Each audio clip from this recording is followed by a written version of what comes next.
Assalamualaikum semuanya. Semoga kalian semua dalam keadaan sehat dan dilancarkan rezekinya. Amin ya robbal alamin. Alkisah, ada pemuda jelek yang bernama Sulaiman. Bisa dikatakan dia adalah pemuda yang paling jelek di kampungnya. Meski demikian, ia tidak minder dengan fisik yang dimilikinya. Sulaiman ini jatuh cinta kepada Fatimah yang merupakan anak dari Zubaidah. Adapun Zubaidah sendiri sudah menjanda selama 4 tahun. Saking cintanya kepada Fatimah, Sulaiman sampai tidak bisa ke lain hati. Namun ia sadar bahwa Fatimah tak mungkin menerima cintanya. Ketika Sulaiman curhat kepada kawannya itu memberi saran. Kenapa tidak kau temui saja Abu Nawas? Dia bisa mendapatkan istri cantik berkat doa-doa yang ia panjatkan. Mintalah ijazah doa darinya, kata kawannya tersebut. Mendengar hal itu, Sulaiman pun segera mendatangi rumah Abu Nawas. Tuan Abu, mungkinkah Allah menjodohkan saya dengan Fatimah? Tanya Sulaiman. Memangnya kenapa? Tanya Abu Nawas. Tuan kan tahu sendiri, saya ini pemuda berparas jelek, sedangkan Fatimah adalah gadis cantik jelita, ujar Sulaiman. Oh, tidak ada yang tidak mungkin kalau Allah mau, balas Abu Nawas. Betulkah Tuan Abu? Bagaimana caranya? Berilah saya amalan doa Tuan Abu agar bisa berjodoh dengan Fatimah, pinta Sulaiman. Gampang. Rajin-rajinlah sholat tahajud tiap malam. Berdoa kepada Allah dengan penuh keyakinan. Mintalah di dalam doamu apa yang engkau inginkan. Dan jangan lupa, sering-seringlah main ke rumah Fatimah, biar dia mengenal akan kebaikanmu, tutur Abu Nawas. Baik Tuan Abu, nasihat Tuan insya Allah akan saya laksanakan, balas Sulaiman. Maka sejak saat itu Sulaiman rajin menunaikan sholat tahajud dan melafalkan doa pemberian Abu Nawas. Doanya adalah sebagai berikut. Ya Allah, jodohkanlah saya dengan Fatimah. Bila ternyata jodoh Fatimah adalah orang lain, maka jadikanlah aku orang lain itu. Tapi ya Allah, kalau memang sudah takdirnya kami tidak berjodoh, maka rubahlah takdir itu. Sesungguhnya Engkau Maha Kuasa atas segala sesuatu. Namun kalau memang terpaksa jodohku bukanlah Fatimah dan aku harus berjodoh dengan orang lain, maka aku ingin agar orang lain itu nama dan orangnya sama persis seperti Fatimah. Itulah deretan doa yang diajarkan Abu Nawas kepada Sulaiman. Setelah setahun berlalu, kemudian Sulaiman kembali mendatangi Abu Nawas.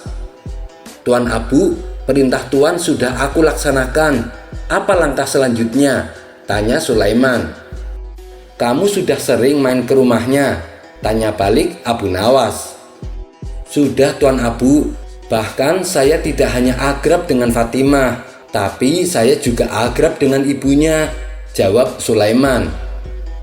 Baiklah, sekarang temui ibunya yang bernama Zubaidah. Ungkapkan keinginanmu untuk menikahi putrinya, kata Abu Nawas.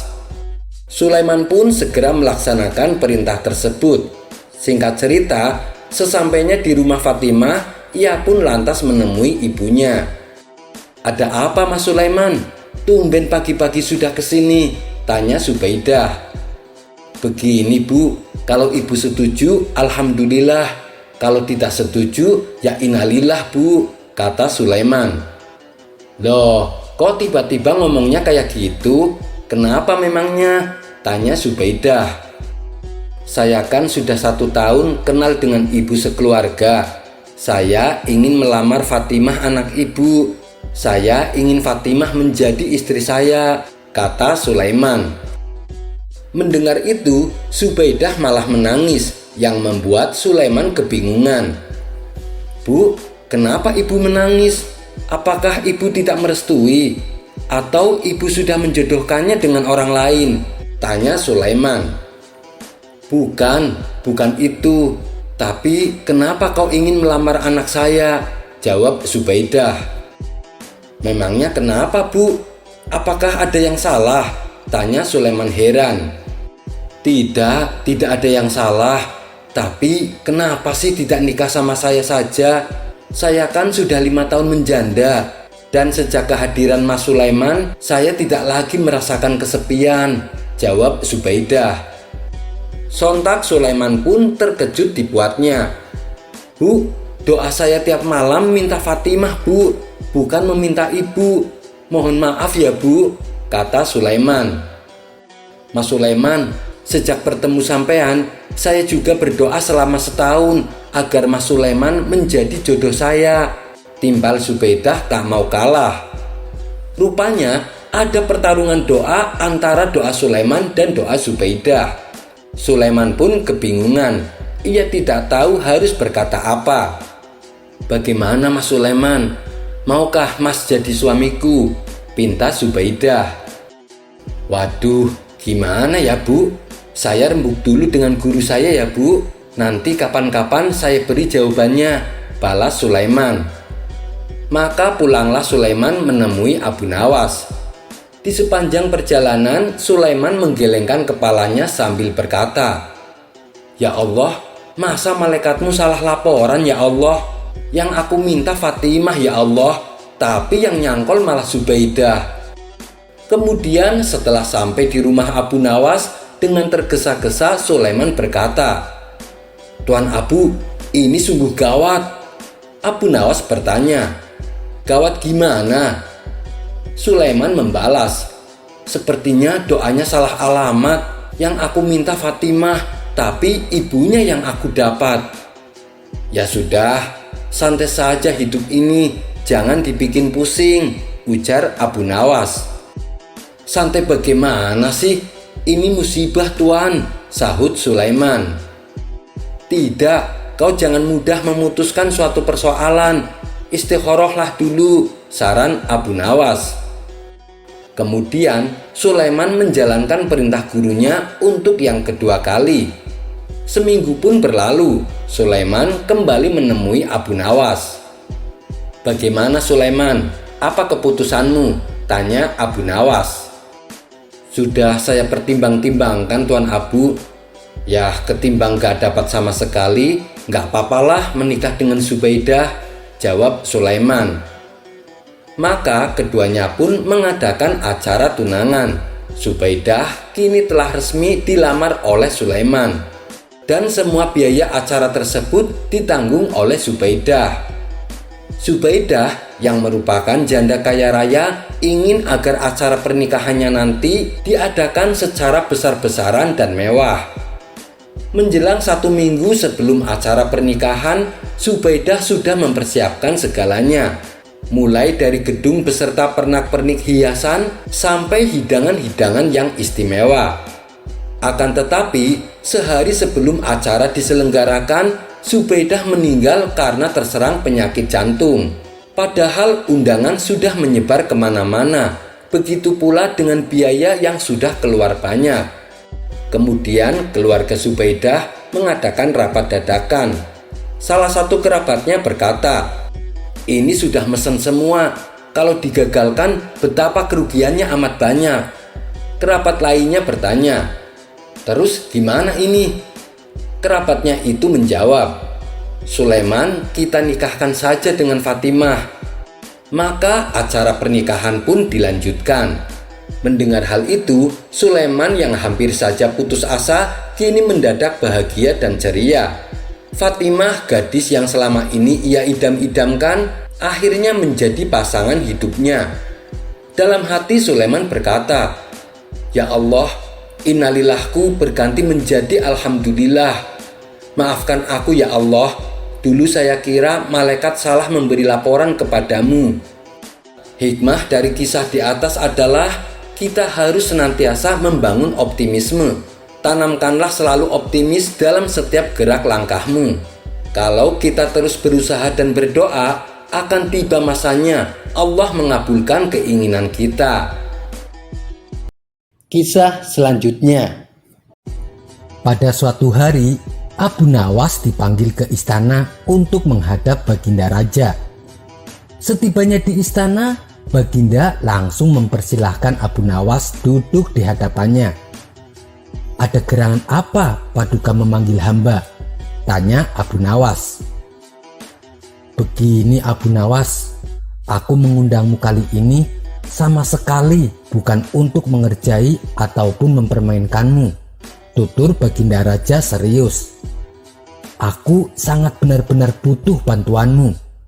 Barangkali kamu bisa memecahkan masalahku ini," kata Baginda Raja melanjutkan. "Memangnya ada masalah apa Baginda? Saya siap mendengarkan keluhan Paduka," balas Abu Nawas. Lalu Baginda Raja pun menceritakan masalahnya. "Beberapa hari yang lalu, sahabat saya yang seorang raja Yahudi berkunjung ke istana. Karena lama tak berjumpa, saya pun menyambutnya dengan senang hati. Akan tetapi tanpa diduga, dia mengucapkan salam kepadaku, 'Assalamualaikum,' yang artinya keselamatan bagi kalian semua. Tanpa pikir panjang, aku segera menjawabnya sesuai dengan yang diajarkan oleh agama Islam, yaitu ketika mendapatkan salam dari orang yang bukan Islam, hendaklah menjawab dengan ucapan wassalamualaikum, yang artinya kecelakaan bagi kamu." Tapi dengan jawaban itu, tentu saja dia merasa tersinggung. Kemudian Raja Yahudi itu berkata kepadaku, "Mengapa kamu tega membalas salamku yang penuh dengan doa keselamatan dijawab dengan doa yang mengandung kecelakaan?" Saat itu aku sungguh tak bisa berkata apa-apa wahai Abu Nawas. Aku hanya bisa terdiam. Jujur saja aku merasa bersalah, tapi aku juga tak mungkin melanggar syariat agama. Pertemuanku dengan dia selanjutnya tak berjalan sebagaimana mestinya. Aku sudah berusaha menjelaskan bahwa aku hanya menjalankan apa yang dianjurkan oleh ajaran Islam. Akan tetapi dia masih tak bisa menerima penjelasanku. Akibatnya dia memandang kurang baik dengan ajaran Islam. Dan ketika dia akan pamit pulang, dia sempat mengatakan kepadaku, "Bila kamu mempunyai alasan yang bisa aku terima atas jawaban salammu, kita akan tetap bersahabat. Tetapi kalau kamu tidak menemukan alasannya, maka persahabatan kita pun berakhir. Aku tunggu jawabanmu di pertemuan berikutnya." Dia pun lalu pergi meninggalkan istana. Setelah mendengar panjang lebar penuturan cerita Baginda Raja, Abu Nawas dengan santainya berkata, "Kalau itu permasalahannya, insya Allah hamba bisa memberi jalan keluar, dan Paduka masih bisa tetap bersahabat baik dengan Raja Yahudi itu." "Benarkah Abu Nawas?" tanya Baginda Raja kegirangan. Raut wajah Baginda yang tadinya sedih mendadak langsung berubah menjadi ceria. "Cepat katakan padaku wahai Abu Nawas, jangan biarkan aku menunggu," pinta Baginda Raja tak sabar. Abu Nawas lalu menjelaskan, "Nanti kalau Baginda bertemu lagi dengan Raja Yahudi itu, katakan saja padanya, hanya di dalam agama Islamlah yang tidak menyekutukan Tuhan, karena Islam tidak berkeyakinan Tuhan itu punya anak. Sedangkan agama Yahudi menganggap Uzair adalah anak Tuhan. Begitu juga dengan Nasrani yang menganggap Isa adalah anak Tuhan. Wajar bila orang Islam membalas salam kepada orang yang bukan Islam dengan kalimat wassalamualaikum, yang artinya celakalah bagi kalian. Kalimat itu bukan berarti mendoakan orang untuk celaka, melainkan semata-mata karena ketulusan dan kejujuran Islam yang masih bersedia memperingatkan orang lain atas kecelakaan yang akan menimpanya bila mereka tetap berpegang teguh pada keyakinan yang keliru. Mendengar solusi yang diberikan Abu Nawas, kegundahan Baginda Raja langsung sirna seketika. Kali ini saking gembiranya, Baginda menawarkan agar Abu Nawas memilih sendiri hadiah apa yang disukai. Namun Abu Nawas tak memilih apa-apa, karena baginya tak selayaknya dia menerima upah dari ilmu agama yang dia sampaikan. Kisah selanjutnya. Lama sudah Abu Nawas tidak bertemu Baginda Raja. Ia sangat merindukan kebersamaan dengan rajanya itu. Biasanya dalam 1 bulan ia sampai 4 kali dipanggil ke istana untuk menemani sang raja ngobrol bersama. Namun sudah hampir setengah tahun berjalan, Baginda Raja belum juga memanggilnya. Hingga terbesit dalam benak Abu Nawas kalau Baginda Raja sudah melupakan dirinya. Sebenarnya Abu Nawas bisa saja langsung datang ke istana untuk menemui rajanya, sebab ia salah satu orang yang diberi keistimewaan khusus oleh raja, bisa keluar masuk istana kapan saja. Namun kalau ia menemuinya tanpa ada kepentingan, ia khawatir para menteri kerajaan akan berprasangka buruk kepadanya.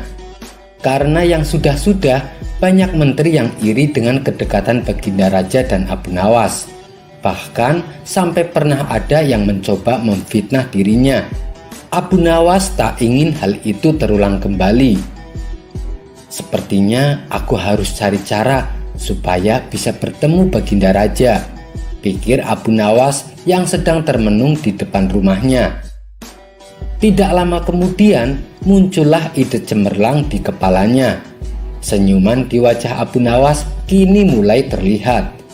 Seketika itu Abu Nawas segera bergegas pergi menuju pasar. Setibanya di pasar, Abu Nawas mulai memasuki toko demi toko. Hampir semua toko yang dia masuki melongo menatap Abu Nawas, sebab ia hendak menjual sesuatu yang tidak wajar. "Apakah toko ini menjual agama?" tanya Abu Nawas kepada pemilik toko. Tentu saja si pemilik toko heran dan menggelengkan kepalanya sebagai bentuk ekspresi kalau di toko tersebut tidak menjualnya. "Kalau di sini tidak menjual agama, saya ingin menjual agama.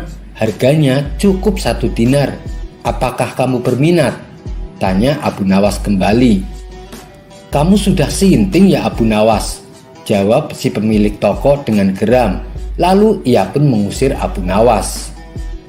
Abu Nawas selalu tersenyum manakala dia dikatain sinting dan diusir. Begitulah yang dilakukan Abu Nawas selama seharian. Ia menawarkan agamanya untuk dijual dari toko satu ke toko yang lain. Setelah semua toko di pasar telah dimasukinya, kemudian ia berteriak di tengah-tengah pasar, "Agama, agama, ada yang mau beli agama?" Akibatnya siang itu pasar menjadi geger. Sesama pedagang di pasar berkasak-kusuk dan menganggap Abu Nawas sudah gila.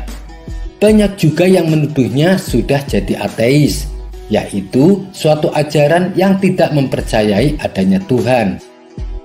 Karena undang-undang di negeri itu melarang ajaran ateis, maka orang-orang di pasar sepakat untuk menangkap Abu Nawas. Setelah Abu Nawas berhasil ditangkap, ia langsung diarak ke istana dengan kondisi tangannya yang terikat. Hampir saja ia menjadi bulan-bulanan warga. Ia nyaris akan dipukuli, namun salah satu warga langsung mencegahnya. Setibanya di istana kerajaan, Abu Nawas langsung diserahkan kepada prajurit penjaga pintu istana. Baginda Raja tentu saja kaget melihat Abu Nawas digiring massa dengan tangan terikat. Ketika para warga sudah membubarkan diri, Baginda Raja memerintahkan kepada para pengawal untuk membawakan Abu Nawas ke hadapannya. Maka dibawalah Abu Nawas ke ruang tengah istana untuk diinterogasi. "Kenapa mereka menangkapmu? Apakah kamu kedapatan mabuk lagi?" tanya Baginda Raja. "Ampun Paduka yang mulia, hamba sudah bertaubat dari perbuatan tersebut. Hamba sudah tidak lagi menyentuh minuman haram," jawab Abu Nawas. "Lalu kenapa kamu ditangkap?" tanya Baginda Raja dengan heran. Ampun Paduka yang mulia, mereka menangkap saya karena saya ingin menjual agama saya di pasar, jawab Abu Nawas. Baginda Raja sebenarnya juga kaget mendengar penuturan Abu Nawas, tapi dia pura-pura tenang karena Baginda Raja tahu betul watak daripada Abu Nawas. Kalau kamu mau jual agamamu sendiri, kenapa mereka marah? Tanya Baginda Raja. Jika saya menjual agama saya sendiri, mereka berpikir saya tak lagi punya agama, Paduka. Jika saya tak lagi punya agama, mereka menyimpulkan saya tak bisa sholat lagi. Jika saya tak bisa sholat lagi, mereka menyimpulkan berarti saya tak punya Tuhan. Jika saya tidak punya Tuhan, mereka berpendapat kalau begitu saya ateis. Begitulah cara pengadilan jalanan berlangsung. Oleh sebab itulah saya ditangkap dan digiring ke istana, kata Abu Nawas menjelaskan. Baginda Raja tertegun mendengar penjelasan Abu Nawas. Diam-diam dia hampir membenarkan logika rakyatnya, tapi dia ingin mendengar sendiri apa jawaban Abu Nawas atas tuduhan orang-orang di pasar. Sebab Baginda Raja tahu kecerdikan Abu Nawas, makanya Baginda penasaran ingin tahu jawabannya. Begini Abu Nawas, saya mencoba pahami jalan pikiran orang-orang di pasar. Jika kamu tak punya agama lagi karena sudah dijual, bagaimana cara kamu menyembah Tuhan? Tanya Baginda Raja. Ya, saya tinggal masuk ke masjid lalu menunaikan sholat, jawab Abu Nawas enteng. Loh, kok dengan cara sholat? Kok di masjid? Bukankah itu cara orang Islam beribadah? Berarti kamu masih punya agama, Abu Nawas. Padahal kamu sendiri sudah menjual agamamu, sanggah Baginda Raja. Kalau begitu, bolehkah saya balik bertanya Paduka yang mulia? Menurut Paduka, apa sih sebenarnya agama itu? Tanya Abu Nawas. Baginda Raja kemudian menjawab bahwa agama adalah seperangkat ajaran yang datang dari langit, yang mengajarkan seluruh umat manusia untuk selalu berbuat baik. Mengganggu orang lain sekecil apapun adalah perbuatan tidak baik. Jika setiap orang beragama berbuat baik, maka tatanan hidup bersama umat manusia akan baik dengan sendirinya. Karena tak seorang pun merasa terganggu dengan kehadiran orang lain akibat ajaran agama yang dijalankannya. Baginda Raja mencontohkan rukun Islam, mulai dari syahadat, sholat, puasa, zakat, sampai ibadah haji. Semuanya ditujukan untuk kebaikan manusia. Tujuan sholat adalah mencegah pelakunya dari perbuatan mungkar. Jika ada orang sholat tapi tingkah lakunya merugikan orang lain, sholat yang dia lakukan perlu dipertanyakan. Begitu pula dengan puasa. Puasa membuat kita agar kita berempati pada kaum miskin. Sedangkan zakat sendiri sudah pasti kita salurkan untuk memberdayakan fakir miskin. Bahkan predikat haji mabrur berarti haji yang penuh dengan kebaikan sosial. Jadi begini Abu Nawas, orang beragama sesungguhnya orang yang selalu melahirkan kebaikan untuk orang lain. Terlebih dalam ajaran agama Islam, kita dilarang memutuskan silaturahmi dengan orang baik, apalagi terhadap sesama muslim. Setelah Baginda Raja menjelaskan panjang lebar, Abu Nawas tersenyum penuh bahagia. Kalau boleh tahu, apa ancamannya bila memutuskan silaturahmi sesama saudara Islam? Tanya Abu Nawas. Orang yang memutuskan silaturahmi sesama saudara Islam tidak akan diterima amal ibadahnya, dan rahmat Allah tidak akan turun kepada orang yang memutuskan silaturahmi, jawab Baginda Raja semangat. Itulah tujuan saya kemari Paduka yang mulia. Saya sengaja membiarkan warga menangkap saya, supaya saya bisa bertemu dengan Baginda. Dengan begitu, saya tetap bisa menjaga silaturahmi dengan Baginda. Karena saya tidak ingin amal ibadah saya tertolak, dan saya tidak ingin Allah berhenti memberikan rahmat kepada saya. balas Abu Nawas. Sejenak Baginda Raja terdiam. Ia mulai merenungi kata-kata Abu Nawas dan ia pun mulai menyadari atas kekhilafannya. Maafkan saya Abu Nawas, saya tahu sudah lama saya tidak mengundangmu ke istana. Terima kasih sudah mengingatkanku ya Abu Nawas, ujar Baginda Raja. Oh iya Abu Nawas, ngomong-ngomong, apakah kamu masih berniat menjual agamamu? Tanya Baginda Raja. Jualan agama ya? Menurut Paduka sendiri, siapa sih orang yang pantas disebut jualan agama? Ucap Abu Nawas balik bertanya. Kalau menurut saya, orang yang pantas disebut jualan agama, orang yang memanfaatkan agama untuk kepentingan pribadinya, jawab Baginda Raja. Dengan sigap Abu Nawas berkata, tepat sekali Paduka yang mulia. Seperti halnya pejabat-pejabat kerajaan, ketika ingin dipilih mendadak bersorban, mendadak masjid-masjid dikunjungi dan sholat berjamaah dengan warga, dan dia juga mengumbar banyak janji. Semua itu mereka lakukan hanya untuk mencari simpati agar mendapat dukungan dari orang-orang Islam. Tapi setelah menjabat, mereka lupa dengan semua itu. Banyak janji-janji yang diingkari, bahkan tidak sedikit yang malah tertangkap karena korupsi. Bukankah itu yang namanya jualan agama? Penjelasan Abu Nawas membuat Raja berdecak kagum. Baiklah Abu Nawas, hari ini saya mendapat banyak pelajaran darimu, puji Baginda Raja. Kemudian Baginda Raja mengantarkan Abu Nawas keluar istana. Tak lama kemudian ia mendengar Abu Nawas kembali berteriak, agama, agama, dijual murah. Siapa yang mau beli agama? Hanya 1 dinar saja.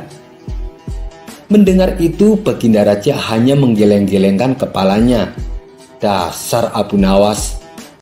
Kisah selanjutnya. Dikisahkan ada seorang pemuda bernama Thabit bin Marzaban. Dia merupakan pemuda paling tampan di kampungnya. Banyak gadis yang terpikat dan mendambakan jadi pasangan hidupnya. Akan tetapi, Thabit tidak menghiraukan mereka.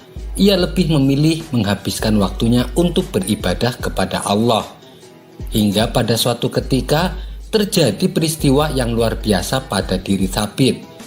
Kala itu, ia sedang dalam perjalanan pulang. Saat melewati pinggiran sungai, ia melihat buah apel segar terbawa arus air. Karena dalam kondisi lapar, ia segera memungut apel tersebut di sungai. Sebuah rizki yang tidak diduga-duga datang di saat yang tepat. Tanpa pikir panjang, ia langsung memakannya untuk menghilangkan rasa lapar. Baru segigit menikmati apel, Thabit langsung tersentak. Astagfirullah, milik siapa apel ini? Kenapa aku memakannya tanpa izin? Pikirnya dalam hati. Meski menemukannya di sungai, Thabit tetap merasa bersalah.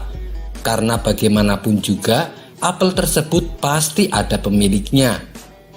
Kenapa aku memakan sesuatu yang bukan milikku? Ujarnya menyesal. Akhirnya Thabit memutuskan untuk mencari tahu pemiliknya. Ia berjalan menyusuri asal aliran sungai, berharap bisa menemukan pemilik apel yang dimakannya. Setelah berjalan cukup jauh, ia melihat sebuah kebun apel di pinggir sungai. Di kebun itu, beberapa pohon apel tumbuh subur dan rantingnya ada yang menjalar menyentuh air sungai. Sehingga seringkali ada apel yang terjatuh dan terbawa arus air sungai tersebut. Di situ, Thabit juga melihat seorang lelaki sedang mengurus kebun apel. Ia pun segera menghampirinya. Wahai Tuan, apakah apel yang kubawa sama jenisnya dengan apel dari kebun ini? Tadi saya telah memakannya sebagian. Apakah engkau mau memaafkan aku? Tanya Thabit kepada lelaki itu. Saya hanya penjaga kebun. Bagaimana saya dapat memaafkanmu? Sementara aku bukanlah pemiliknya. Majikankulah yang berhak memaafkanmu, balas lelaki itu. Di mana rumah majikanmu? Tanya Thabit kembali.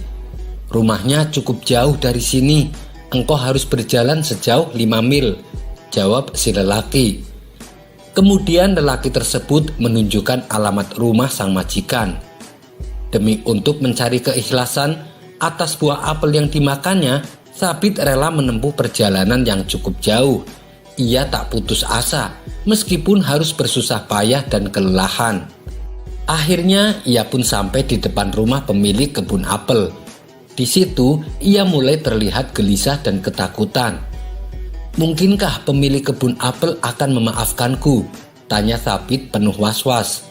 Ia pun memberanikan diri mengetuk pintu rumahnya dan mengucapkan salam. Tidak lama kemudian, seorang lelaki tua membukakan pintu. "Ada perlu apa wahai anak muda?" tanya lelaki tua pemilik kebun. "Maafkan saya Tuan, saya telah memakan apel milik Tuan dan kedatangan saya ke sini untuk meminta maaf," kata Thabit. "Di mana engkau menemukannya?" tanya pemilik kebun. "Saya menemukannya jauh dari kebun apel milik Tuan. Ketika itu saya melihat ada buah apel hanyut terbawa arus air sungai. Lalu saya memungut dan memakannya. Maafkan saya Tuan," pinta Thabit penuh harap. Sejenak pemilik kebun itu terdiam. Ia terus mengamati Thabit penuh rasa kagum. Pemuda yang soleh dan jujur, dia juga pemuda yang tampan, puji pemilik kebun dalam hati. Tapi tanpa diduga, si pemilik kebun apel memberikan jawaban yang mengejutkan. "Aku bisa memaafkanmu, tapi ada 2 syarat yang harus kamu lakukan," kata si pemilik kebun. Sontak hal ini membuat Thabit terperangah. "Apa syaratnya Tuan? Saya bersedia melakukannya, asalkan Tuan mau memaafkan aku," tanya Thabit. "Syarat pertama, engkau harus bekerja di kebun apelku selama 3 bulan. Thabit menyanggupi persyaratan tersebut. Ia pun bekerja dengan penuh tanggung jawab. Setelah 3 bulan berlalu, ia kemudian menghadap pemilik kebun apel. "Tuan, syarat pertama sudah saya selesaikan. Sekarang apa syarat yang kedua?" tanya Thabit. "Syarat kedua, kamu harus menikahi putriku. Tapi perlu kamu ketahui, putriku matanya buta, telinganya tuli, mulutnya bisu, dan kakinya lumpuh. Kalau kamu bersedia menikahinya, maka aku akan memaafkanmu," kata si pemilik kebun. Mendengar itu, Thabit merasa tidak percaya. Bagaimana mungkin hanya memakan separuh buah apel, ia harus menerima hukuman seperti ini? Sangat tidak masuk akal. Tapi di luar dugaan, Thabit menerima syarat yang kedua. Padahal Thabit adalah pemuda tampan yang menjadi rebutan para gadis di kampungnya. Tapi ia rela dijodohkan dengan seorang anak gadis pemilik kebun, seorang gadis yang buta, tuli, bisu, dan lumpuh. Semua itu ia terima demi mendapatkan maaf atas apel yang dimakannya tanpa izin. Setelah disahkannya menjadi suami istri, ia lalu disuruh pemilik kebun untuk menemui anak gadisnya di kamar. Begitu Thabit sudah berada di dalam kamar, ia sangat terkejut. "Astagfirullah, sepertinya aku salah masuk kamar," kata Thabit yang langsung memejamkan kedua matanya. "Engkau tidak salah, akulah anak gadis pemilik kebun," jawab sang gadis di hadapannya. "Tapi kata ayahmu, gadis yang aku nikahi matanya buta, telinganya tuli, mulutnya bisu, dan kakinya lumpuh. Sedangkan kamu adalah gadis tercantik yang pernah aku lihat," ujar Thabit masih menutup matanya. "Apa yang dikatakan ayahku itu benar. Aku buta karena aku tak pernah melihat sesuatu yang dimurkai Allah. Aku tuli karena aku tak pernah mendengar sesuatu yang dimurkai Allah. Aku bisu karena aku tidak pernah berkata sesuatu yang dimurkai Allah. Dan kakiku lumpuh karena aku tak pernah pergi ke suatu tempat yang dimurkai Allah," kata si gadis menjelaskan. Mendengar itu, Thabit kemudian membuka kedua matanya. Ia memandangi istrinya yang cantik penuh kekaguman. Ia pun mengucapkan rasa syukur. Sementara si pemilik kebun ternyata adalah seorang lelaki tua yang soleh. Selama ini ia tengah mencari pemuda soleh untuk dijadikan menantunya. Dan begitu bertemu Thabit, pemilik kebun sangat kagum dengan akhlak dan kejujurannya. Dari pernikahan Sabit dan gadis anak pemilik kebun, lahirlah bayi yang menjadi ulama besar. Bayi tersebut bernama Nu'man bin Sabit, yang kemudian dikenal dengan nama Abu Hanifah atau Imam Hanafi. Beliau menjadi seorang ulama pendiri mazhab, yaitu mazhab Hanafi. Kisah ini terdapat dalam kitab Al-Ghani, sebuah kitab karya ulama besar bernama Abu Al-Faraj. Kisah selanjutnya. Alkisah, suatu malam, beberapa pengawal kerajaan mengadakan patroli di setiap sudut kota Baghdad. Hal ini untuk mencegah tindakan kejahatan, terutama aksi pencurian di malam hari. Mereka menyusuri ruang-ruang lorong yang memungkinkan rawan dengan aksi kejahatan. Di tengah jalan, para prajurit kerajaan ini dikejutkan oleh sesosok orang yang berjalan sendirian. Orang tersebut berjalan dengan sempoyongan dan omongannya merancau tak jelas. Mereka lalu dengan sigap menangkap orang tersebut, dan ternyata dia adalah Abu Nawas yang dalam kondisi mabuk berat. Tuan Abu Nawas, karena Anda telah melakukan pelanggaran, maka terpaksa kami bawa Anda ke hadapan Baginda Raja. Saat ditangkap, omongan Abu Nawas malah semakin merancau, akan tetapi ia tidak menolak untuk ditahan. Abu Nawas pun lalu digelandang ke dalam penjara dan menahannya semalaman. Setelah esok paginya, saat kondisi Abu Nawas sudah sadar kembali, ia pun dihadapkan kepada Baginda Raja untuk menerima hukuman. "Ada apa ini pengawal? Kenapa engkau membawa Abu Nawas dengan tangannya terikat?" tanya Baginda Raja.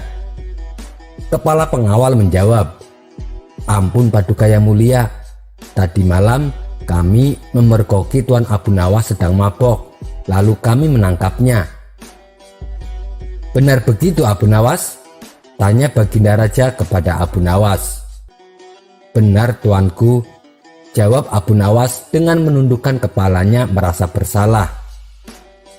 "Baiklah, karena kamu telah melakukan kesalahan, maka kamu harus menerima hukuman," balas Baginda Raja.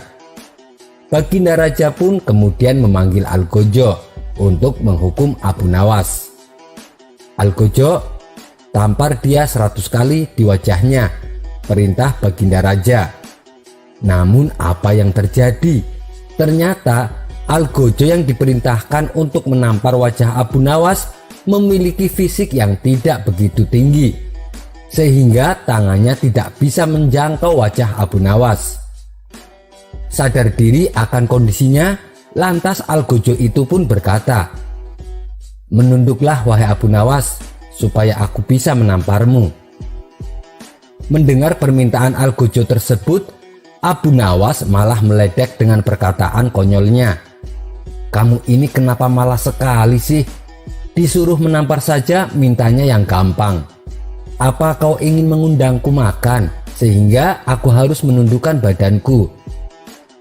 Mendengar ejekan dari Abu Nawas, Algojo itu pun lantas menimpali, "Hei Abu Nawas, kalaulah aku setinggi raksasa, sudah dari tadi kamu kesakitan menerima tamparanku." Mendengar perkataan Algojo tersebut, Abu Nawas lantas mengejeknya kembali. "Nyatanya tak sedikit pun tanganmu menyentuh wajahku," jawab Abu Nawas sembari tertawa. Mendengar celotehan dan ejekan Abu Nawas kepada Algojo, Baginda Raja pun tertawa terpingkal-pingkal dan kemudian memerintahkan Algojo untuk meninggalkan Abu Nawas. "Wahai Algojo, tinggalkan Abu Nawas, aku sudah memaafkannya." Dan akhirnya Abu Nawas pun tak jadi mendapatkan hukuman. Dia malah mendapatkan maaf dari Baginda Raja. Ternyata bukan sekali dua kali Abu Nawas kepergok dengan minuman kerasnya oleh Baginda Raja. Suatu kali Baginda Raja berpapasan dengan Abu Nawas di pasar. Ia mendapati Abu Nawas membawa botol minuman di tangannya. Baginda Raja pun menegurnya, "Hei Abu Nawas, apa yang tengah kamu pegang itu?" "Ini susu Baginda," jawab Abu Nawas sembari gugup. "Masa air susu warnanya merah? Biasanya kan air susu warnanya putih," tanya Baginda keheranan. Ia pun lalu merebut botol yang ada di tangan Abu Nawas. "Waduh, celaka," pikir Abu Nawas. Ia sadar betul kalau kali ini Baginda Raja tidak bisa dikelabui. Ia juga tidak bisa mungkir kalau botol yang dibawanya adalah minuman keras. Jalan satu-satunya supaya lolos dari hukuman adalah membuat Baginda Raja tertawa dan terhibur. "Kau bilang minuman keras ini adalah susu kan? Jelas-jelas ini warnanya merah dan baunya juga menyengat. Kau pikir aku anak kecil yang gampang ditipu?" hardik Baginda Raja kepada Abu Nawas. Namun dengan tenangnya Abu Nawas membalas, "Ampun Paduka yang mulia, semula air susu ini memang berwarna putih bersih. Namun saat melihat Baginda yang gagah dan rupawan ini, ia pun tersipu malu. Maka memerah ronalah warnanya," ujar Abu Nawas. Mendengar penjelasan Abu Nawas yang konyol itu, Baginda Raja pun tak kuat menahan tawanya. Ia pun tertawa terbahak-bahak sembari meninggalkan Abu Nawas. Abu Nawas akhirnya kembali selamat, meskipun minuman kerasnya harus disita oleh Baginda Raja. Paling tidak Abu Nawas tidak mendapatkan hukuman. Kisah selanjutnya diceritakan Abu Jahil tinggal berdekatan dengan rumah Abu Nawas. Abu Jahil ini terkenal sangat pelit. Ia terbiasa memanfaatkan barang orang lain, termasuk meminjam keledai milik Abu Nawas. Karena seringnya meminjam keledai, Abu Nawas sampai berkata, "Hei Abu Jahil, ambil saja keledai ini untukmu, anggap saja sebagai hadiah dariku." Mendengar itu Abu Jahil pun tertawa. "Ngapain aku harus memiliki keledai? Aku hanya mengambilnya ketika perlu. Jadi aku tidak usah repot menanggung biaya makannya," balas Abu Jahil. Begitulah sifat Abu Jahil. Saking pelitnya, ia bahkan tidak mau memelihara keledai. Suatu ketika Abu Jahil jatuh sakit. Ia sudah berobat kemana-mana, tapi penyakitnya tak kunjung sembuh. Ia pun lalu meminta nasihat dari Abu Nawas. "Tolonglah Abu, apa yang harus aku lakukan agar bisa sembuh?" ucap Abu Jahil. "Begini Abu Jahil, mungkin penyakitmu ini karena akibat sifatmu sendiri. Hilangkanlah sifat pelit dan bakhilmu.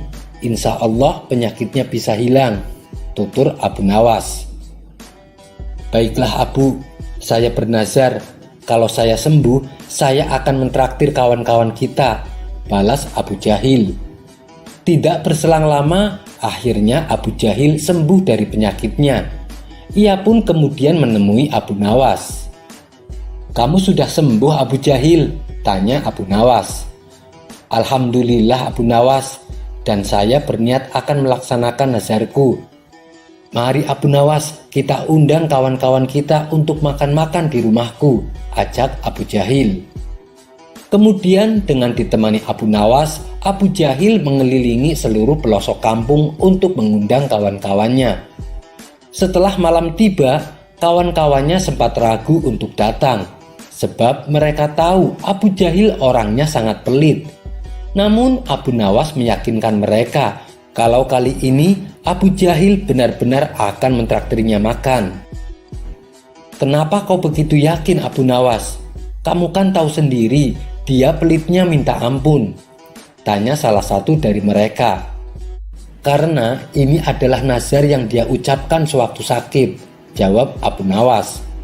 Maka mereka pun bersedia mendatangi undangan Abu Jahil. Sesampainya di rumah Abu Jahil, mereka melihat berbagai macam hidangan lezat sudah tersedia di meja makan. Ada ayam kalkun, ada daging sapi, dan masakan daging puyuh kesukaan Abu Nawas. Mereka lalu dipersilahkan masuk oleh pelayannya Abu Jahil dan dipersilahkan duduk di depan meja makan. "Kamu benar Abu Nawas, Ternyata Abu Jahil sudah berubah, celetuk salah satu kawannya. Abu Nawas sepertinya sudah tidak sabar ingin segera menyantap hidangan di depannya. Namun si pelayan mengatakan supaya menunggu kedatangan Abu Jahil. Tidak lama kemudian datanglah Abu Jahil. Ia segera duduk di kursi yang sudah disediakan. Untuk menghormati tuan rumah, mereka menunggu Abu Jahil yang mengambilnya terlebih dahulu. Ketika Abu Jahil mencicipi masakan daging sapi, ia langsung berteriak, "Hei pelayan, kamu bodoh ya? Kenapa masakan daging sapi ini tidak dikasih garam? Masukkan kembali ke dalam," perintah Abu Jahil. Si pelayan segera mengambil daging sapi dan membawanya masuk. Kemudian Abu Jahil mencicipi ayam kalkun. Ia pun kembali berteriak, "Hai pelayan, kenapa masakan daging kalkun ini kebanyakan kecap? Rasanya kan jadi tidak enak. Masukkan kembali ke dalam," perintah Abu Jahil. Si pelayan kembali mengambil masakan ayam kalkun dan membawanya masuk. Begitulah seterusnya. Satu persatu hidangannya lenyap dari meja makan. Abu Nawas dan kawan-kawan merasa kecewa karena dipermainkan oleh Abu Jahil. "Oh, jadi begini caramu Abu Jahil," pikir Abu Nawas. Kini yang di meja tinggal tersisa satu hidangan, yaitu hidangan daging burung puyuh, di mana itu adalah makanan kesukaan Abu Nawas. Ketika Abu Jahil hendak mencicipinya, Abu Nawas langsung mencegahnya. "Hei Abu Jahil, apa kau tidak tahu daging puyuh kalau dimakan suka bergerak-gerak? Saya khawatir mengandung racun." Mendengar itu Abu Jahil jadi merinding. "Masa sih Abu Nawas? Kamu jangan mengada-ada," ucap Abu Jahil. "Silahkan coba sendiri kalau tidak percaya," balas Abu Nawas. Abu Jahil jadi ragu untuk mencicipi masakan daging burung puyuh. Ia pun menyuruh Abu Nawas untuk melakukannya. "Coba Abu Nawas, aku ingin lihat apakah perkataanmu benar. Coba kau makan daging puyuh itu," pinta Abu Jahil.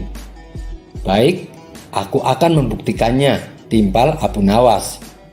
Abu Nawas lalu mengajak kawan-kawannya untuk bersama menyantap hidangan daging burung puyuh. Tidak terasa masakan daging puyuh di meja sudah habis tak tersisa. Sementara Abu Jahil hanya melongo melihat itu. "Hei Abu Nawas, kau bilang daging puyuhnya bergerak-gerak. Mana buktinya? Kamu membohongiku ya?" kata Abu Jahil emosi. "Hei Abu Jahil, coba kau perhatikan mulutku. Bukankah dia bergerak-gerak saat aku kunyah?" balas Abu Nawas sambil menunjukkan mulutnya. "Kalau itu sih semua makanan juga bergerak-gerak saat dikunyah. Yang aku maksud, tadi kau bilang daging burung puyuhnya bisa bergerak sendiri," tanya Abu Jahil penasaran. "Yang bilang bisa bergerak sendiri siapa Abu Jahil? Aku kan tadi bilang daging puyuh kalau dimakan bisa bergerak-gerak," ujar Abu Nawas. Akhirnya Abu Nawas dan kawan-kawan pulang dengan keadaan perut kenyang. Sementara Abu Jahil merasa rugi karena memberikan makanan kepada Abu Nawas dan kawan-kawan. Dalam perjalanan pulang, Abu Nawas berkata kepada kawan-kawannya, "Kalau orang pelit harus disiasati biar kapok." Mereka pun tertawa mendengar ucapan Abu Nawas. Kisah selanjutnya. Di suatu sore yang teduh, seperti biasa, Abu Nawas jalan-jalan berkeliling kampung untuk menghilangkan rasa jenuhnya. Ia pun tak lupa mampir ke warung tempat biasa ia nongkrong bersama kawan-kawannya. Baru saja Abu Nawas duduk dan menghirup secangkir teh hangat, tiba-tiba ia mendengar kegaduhan. Ia melihat orang-orang pada berlarian. "Tangkap, cepat, tangkap!" teriak orang-orang. Karena penasaran, Abu Nawas pun bertanya, "Ada apa ini?" tanya Abu Nawas.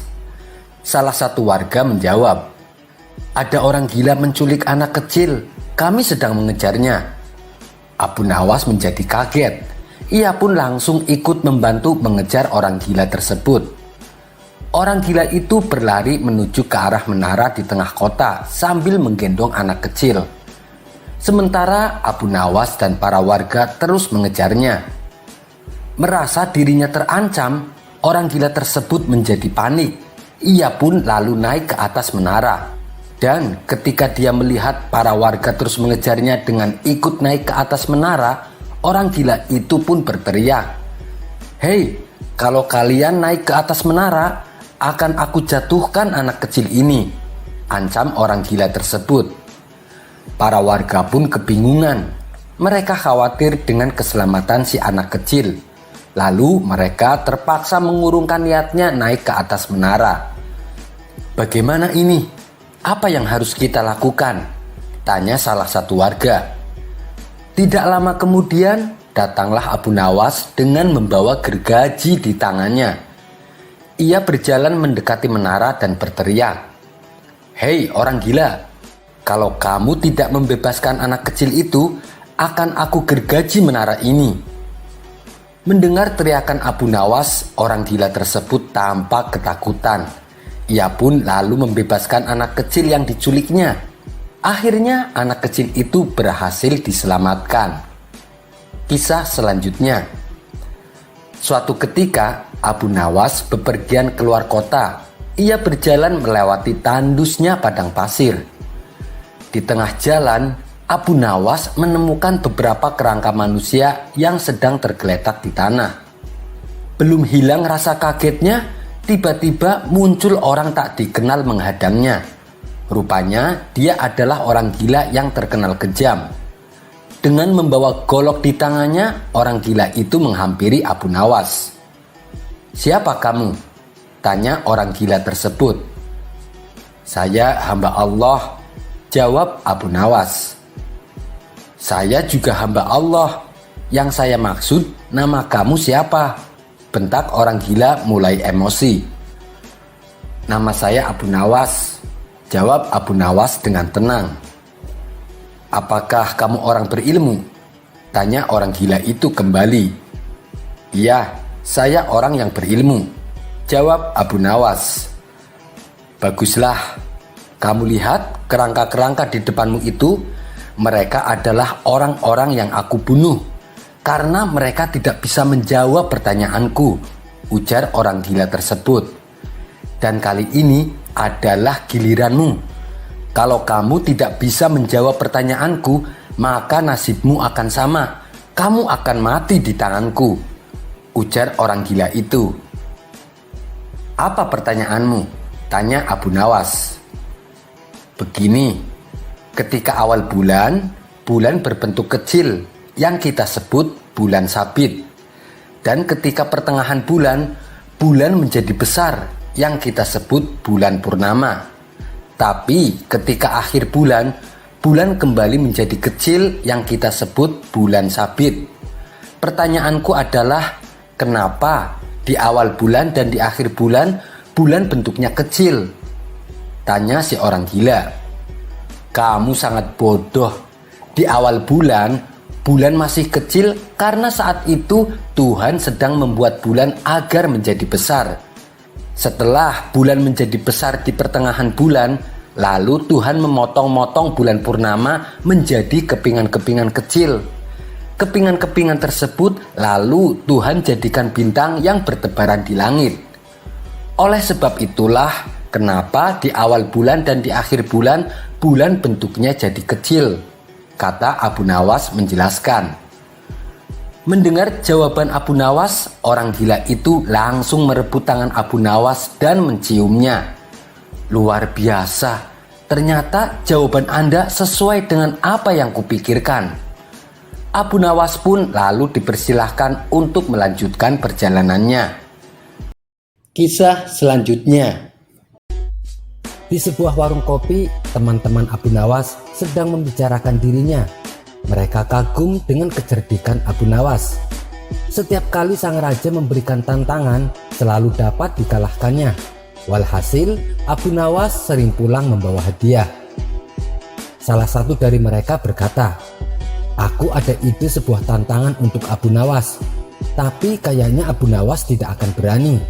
Kalaupun dia menerima tantangan ini, yang pasti dia akan kalah dan bisa-bisa dihukum pancung oleh sang raja. Tantangan apakah itu? Tanya mereka penasaran. Aku akan menantang Abu Nawas untuk memantati paduka raja, jawabnya. Setelah ditunggu-tunggu, akhirnya Abu Nawas datang. Nah, ini Abu Nawas datang, kata salah seorang dari mereka. Ada apa emangnya? Tanya Abu Nawas. Kami semua tahu, kecerdikanmu sering membuat paduka raja kewalahan. Apapun tantangan dari paduka raja bisa kamu kalahkan. Tapi kami punya tantangan untukmu. Itu pun kalau kamu berani, kata mereka membuka percakapan. Apa yang harus kutakutkan? Tidak ada yang perlu ditakuti kecuali Allah, kata Abu Nawas menantang. Mereka kembali berkata, selama ini belum pernah ada seorang pun yang berani memantati paduka raja. Bukankah begitu, hai Abu Nawas?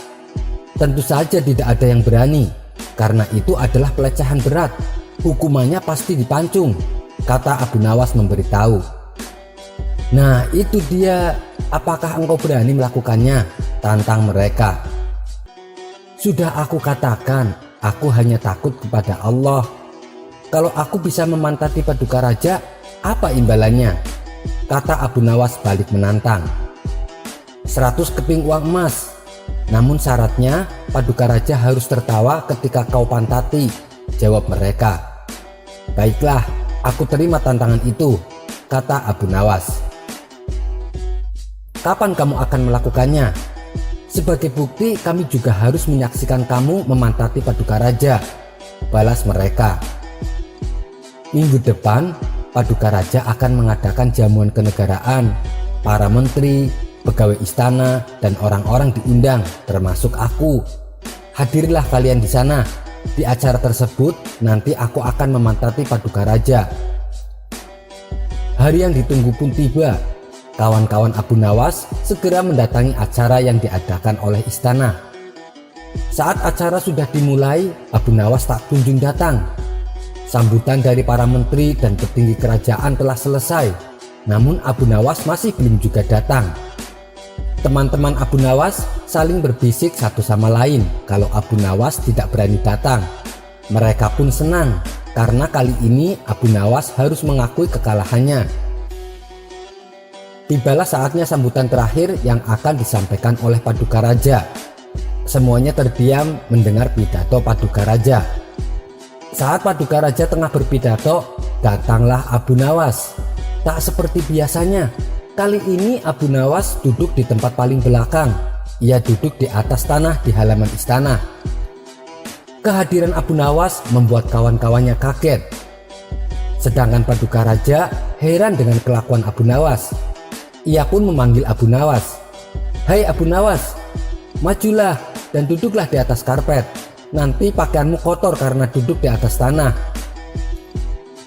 Ampun paduka yang mulia, sebenarnya hamba ini sudah duduk di atas karpet, jawab Abu Nawas. Paduka raja bingung mendengar pengakuan Abu Nawas, karena yang ia lihat Abu Nawas duduk di atas tanah. Karpet yang mana yang engkau maksudkan wahai Abu Nawas? Tanya paduka raja masih bingung. Karpet hamba sendiri paduka yang mulia. Sekarang hamba selalu membawa karpet kemanapun hamba pergi, jawab Abu Nawas. Tetapi sejak tadi aku tidak melihat karpet yang engkau bawa, kata paduka raja bertambah bingung. Baiklah paduka yang mulia, kalau memang paduka raja ingin tahu, maka dengan senang hati hamba akan menunjukkannya, kata Abu Nawas sambil beringsut-ingsut maju ke depan. Setelah cukup dekat dengan paduka raja, Abu Nawas berdiri, kemudian menungging, menunjukkan potongan karpet yang ditempelkan di bagian pantatnya. Posisi Abu Nawas ini seolah-olah memantati baginda raja. Melihat ada sepotong karpet menempel di pantat Abu Nawas, paduka raja tak bisa membendung tawa, sehingga beliau terpingkal-pingkal diikuti oleh para petinggi istana.